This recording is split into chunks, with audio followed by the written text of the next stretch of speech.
I was going to college in South Florida and lived with my family in my hometown in the Florida Panhandle. It's about a 7-hour drive up through Central Florida to get between the two places, so I mostly only went home for the holidays. It was the Thanksgiving of my junior year, and I was excited that I had managed to rearrange my midterms to be able to leave campus 3 days ahead of everyone else. I was expecting to beat the masses of traffic and was hoping for a quick trip back home. My roommates wanted to have a last meal together before we all left for break, so I ate in the campus dining hall around 4 p.m. and I set off on my journey around 5:30. Around 10 p.m. I had just passed my 2/3 mark, where I always stopped at this little mom and pops type of diner by the side of the highway to grab a snack, use the restroom, and call my dad to let him know I was okay.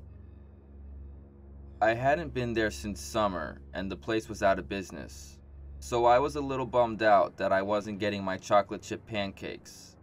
I continued on with my journey. There really wasn't much built up around there at that time, so when I saw signs for a rest stop, I went for it. I went and parked directly under the streetlight for safety, used the facilities, and also called my dad. I didn't see anyone else there except for a very exhausted looking woman who approached me asking for directions, saying she was with her husband and 2 small children from Virginia and they had made a wrong turn trying to get to Disney. So I left the rest area and was walking back to my car when I noticed a beat up, unmarked, gray or bluish work van parked so close to the driver's side of my '95 Honda Civic. I thought that was pretty weird.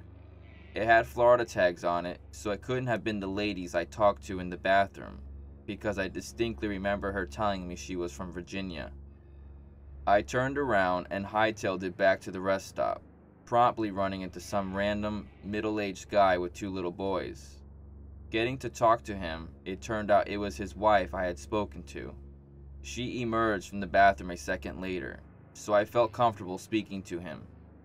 I told him what was going on with the van and how I didn't know what to do. He told me that he would go check it out, so he left the kids with his wife and strutted up to the driver's side of the van.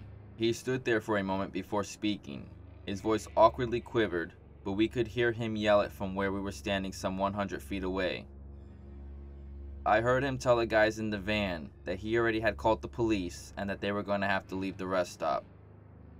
He then ran back to us, grabbed his wife and his kids, pointed to me and said, "You," and then said, "Come on, let's all get in the car, now."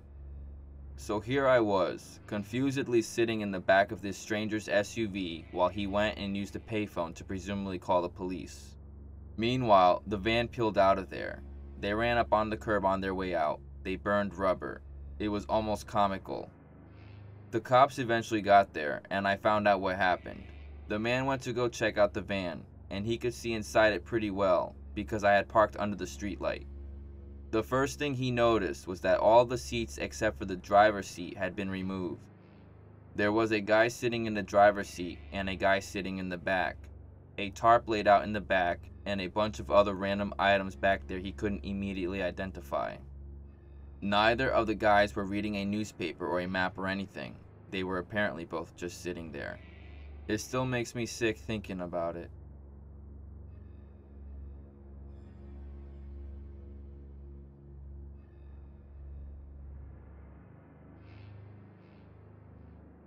This happened a couple years ago when I was backpacking in Australia.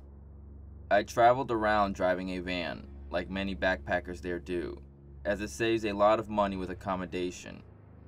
I usually slept in rest areas, gas stations, or wherever I could park. On one particular night, I was driving for a few hours and started to feel sleepy.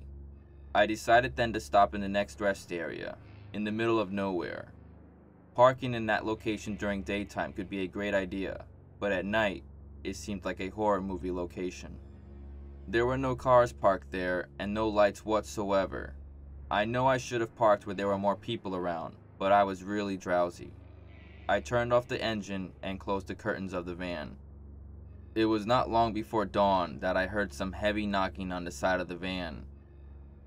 I could then hear a man shouting, saying to open up the door, that it was the police. My heart began to race. I was just adjusting to the adrenaline rush in my system when they repeated the heavy knocking, saying it was the police once again. My first initial thought was that I parked somewhere where I shouldn't, but then again, it was the middle of nowhere and it was a rest area. Before opening up, with my mind telling me that the situation was weird as hell, I decided to go slowly to one of the windows and look through the gap in one of the curtains. I could clearly see the shadow of a guy standing beside the van. His car wasn't too far away, but it didn't have any lights or flashing lights on. This guy was definitely not a cop. Bringing up the courage I had left, I shouted that I had a gun and I was calling the cops on the radio. I didn't have a radio or a gun, but that seemed to faze him. I saw him getting back in his car, and what creeped me out the most was someone came out of the bushes and also got in the car. They left, and a few minutes after that, I turned on my van and drove in the opposite direction they went to. Safe to say that I never slept in another rest area that didn't have at least a couple other cars parked. I don't know what those people wanted, but I'm very happy to be here today.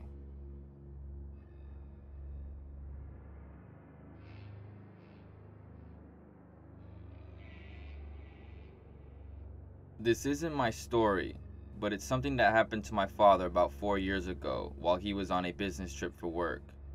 My dad works for a large printing company, and they had completed an overnight rush job for a business. My dad got tasked with dropping the order off. It would take about 8 hours each way to drop off the order, so he was going to ask my mom, as she's a retired teacher, if she wanted to come with him. However, the night before he was going to leave, my mom came down with the flu. He left early the next morning and promised my mom if he got tired, he would stop either at a restaurant or rest stop. So he made it without incident to drop off the papers. It was about noon when he set off again and soon realized the traffic was horrible. My dad decided that he'd take the long way home, even though it would add an hour or two to the trip, because he feared it would take longer to wait in the traffic. He drove straight for hours until he realized he had to pee. My dad is a prostate cancer survivor, so needless to say, he pees a lot. Also, he was starting to get sleepy and figured he should pull over to get a quick nap in. It was winter, so at 4:30 the sun was starting to set and he noticed a rest stop ahead. He got out, called my mom to tell her he was stopping to stretch his legs and catch a little nap before headed to the bathroom. Now, the place was pretty much deserted. There was an old Chevy parked next to my dad, and there was an RV with a family packing up what was probably their dinner. He went in the bathroom and opened the first stall. He was in there doing his business when he started hearing someone talking. At first, he thought that they were talking to him, until he realized that the person was either on the phone or talking to themselves. The man kept saying, "It's okay, it's okay, it's going to be okay. We will just take another, and then we will bring it to mother."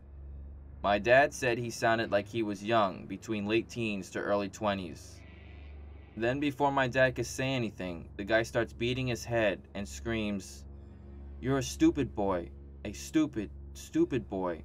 Mother is very angry." At that, my dad ran out of the stall and he quickly opened the door and ran to his car. He locked the car door when he noticed a young man run out of the bathroom.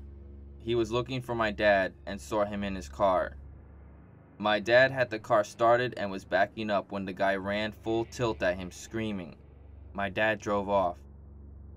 He was so shaken up by this, he pulled over in the next town over at a diner, getting a coffee to go. He was paying for his coffee when that same Chevy pulled in. My dad grabbed his coffee and hid his face looking at some knickknacks in the little gift shop. The kid walked in and went up to the nice older cashier who my dad bought his coffee from, and he threw his arms around this woman and started sobbing about how he was sorry to his mother and how he let another one get away. My dad heard enough. He quickly tossed his coffee he hadn't even drunk yet, as it was too hot, and made his way slowly to his car. He got in and sped off. He didn't stop until he was safely home. Till this very day, my father refuses to stop at rest stops.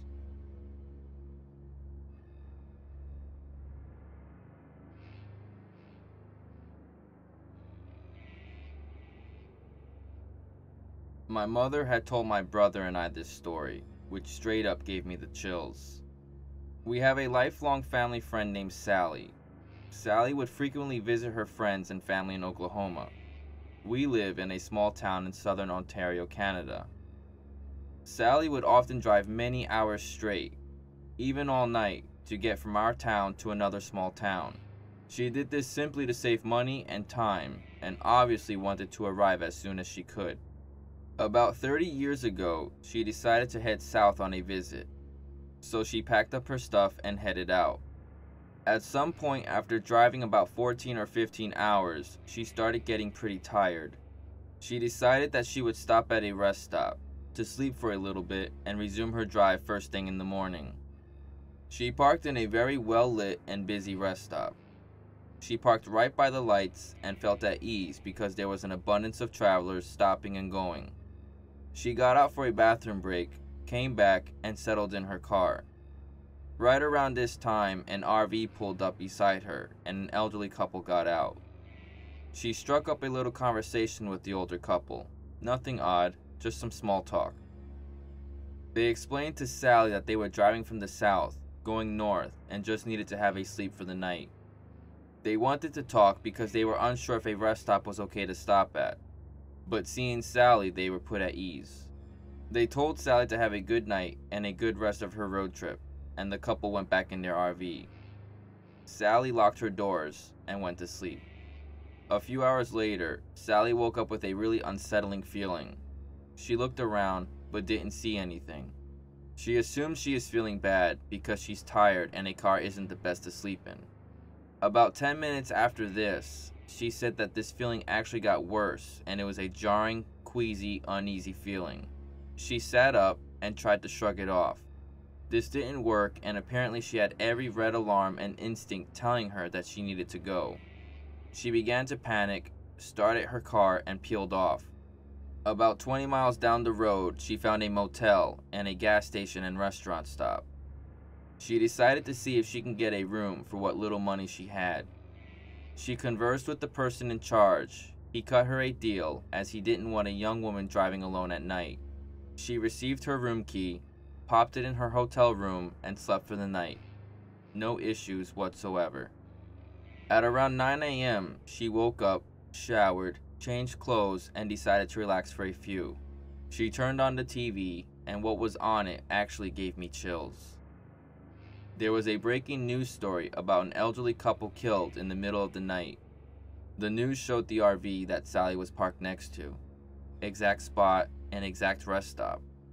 Apparently, sometime during the night, a man broke into their RV and killed them, then left, presumably right before Sally had left. The man was never caught, however. Sally since then stopped at hotels for the night and avoided rest stops.